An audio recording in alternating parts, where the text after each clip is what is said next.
उत्तराखंड में पंचायत चुनाव का इंतजार कर रहे जनप्रतिनिधियों के लिए और मतदाताओं के लिए अच्छी खबर है, संकेत अच्छे हैं। उत्तराखंड में सरकार ने अब जो जिला पंचायतों में आरक्षण है उसके लिए नोटिफिकेशन जारी कर दिया है और बहुत जल्द इस पर प्रक्रिया भी शुरू हो जाएगी।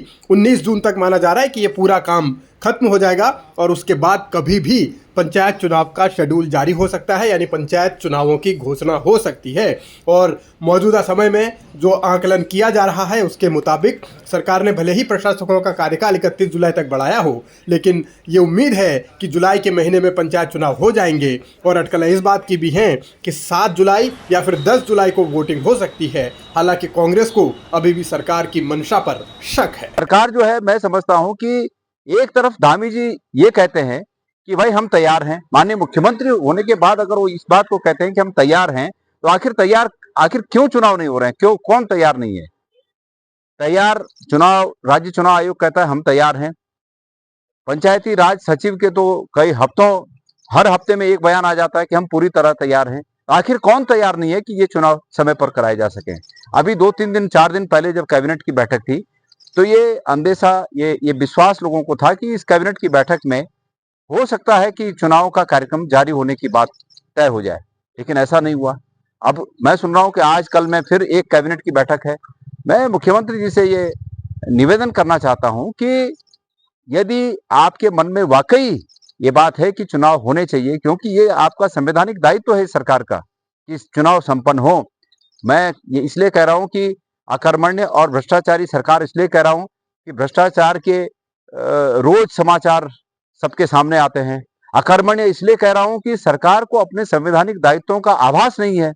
इसलिए मैं ये कह रहा हूं कि माननीय मुख्यमंत्री जी, आप आने वाली आज और कल की जो भी आपकी कैबिनेट बैठक हो, इस कैबिनेट बैठक में इस प्रदेश की जनता इस उम्मीद के साथ आपकी ओर देख रही है कि आप तय कार्यक्रम के साथ इस कैबिनेट के बाद एक प्रेस कॉन्फ्रेंस करें और उसमें बताएं कि ये चुनाव आप कब कराने जा रहे हैं, और नहीं कराने जा रहे हैं तो उसके कारण बताएं।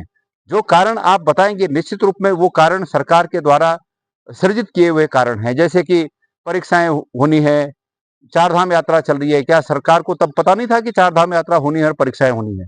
ये कारण फजूल के कारण है और इन कारणों से जनता में ये विश्वास बनता जा रहा है कि सरकार चुनाव को टालते जा रही है। इसलिए मेरा ये निवेदन है कि आप समय पर चुनाव कराने के लिए कल की, आज की, जब भी आपकी कैबिनेट की बैठक हो, इस कैबिनेट बैठक में आप तय कार्यक्रम के साथ अवश्य आएंगे और इसे अनुमोदित कराएंगे। कांग्रेस सरकार पर हमलावर है और सवाल इसीलिए उठाए जा रहे हैं क्योंकि कई बार पंचायत के चुनावों को लेकर सुगबुगाहट होती रही, लेकिन फिर उन्हें ठंडे बस्ते में डाल दिया गया। अब जबकि जुलाई में पंचायत चुनाव की चर्चा हो रही है, तो सबसे बड़ा संकट बरसात के सीजन का होगा, क्योंकि मानसून में उत्तराखंड के भीतर किस तरीके के हालात होते हैं उससे हर कोई वाकिफ है। हरिद्वार को छोड़कर बाकी के 12 जिलों में पंचायत चुनाव होने हैं, तो अगर बरसात के सीजन में यानी जुलाई के महीने में कराए जाते हैं तो उसके लिए सरकार के क्या इंतजाम रहेंगे? पहाड़ी इलाकों में आपदा का संकट हमेशा बना रहता है और उस दरमियान अगर चुनाव की तारीखों का ऐलान होता है और फिर कोई परिस्थिति बिगड़ती है तो फिर सरकार के पास क्या वैकल्पिक इंतजाम होगा? ये तमाम ऐसे पहलू हैं जिनको लेकर सवाल भी हैं और सस्पेंस भी।